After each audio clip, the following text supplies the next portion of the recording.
in Georgia, Hershel Walker, he's running for Senate and whatnot. And he's on the outside and he is talking about his opponent evicting people, and the voters there were asking him questions that he was not going to answer. Now, number one, if you ask a politician a question and they refuse to answer, or they beat around the bush and not answer it, the best thing to do, I would say, is not yell at them, but just say, and this is why we're telling people to not vote for you. And then you leave them. You don't listen to anything they have to say, because if they cared about you, if they cared about what was going on, they would certainly answer your question, whether it was good or bad for them. They are the servant, the public servant. They are to answer your questions. But that's not the worst part of this. It was overlooked.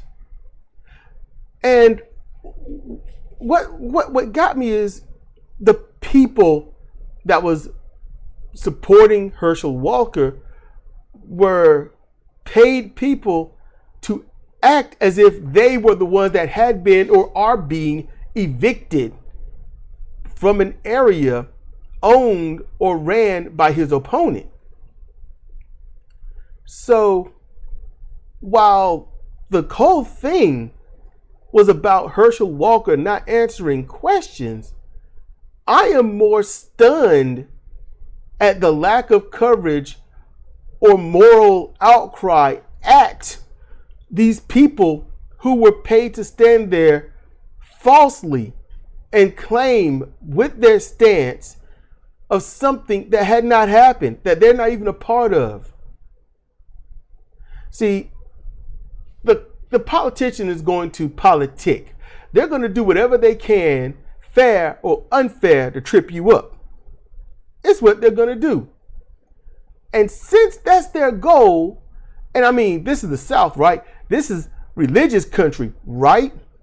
The devil's always tempting. So when they were tempted to sell out, to sell their soul, to lie on someone that's not doing anything, why didn't they resist the devil? Why didn't they resist temptation? Why didn't they say, no, I'm not doing this, and I'm going to let everybody know what you tried to do?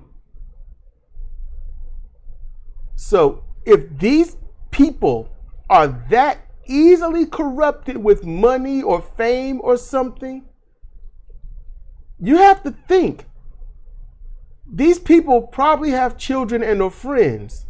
What are they telling them? How are those conversations going? How is this corruption, this dishonor, this lack of integrity spreading throughout their communities, through their people?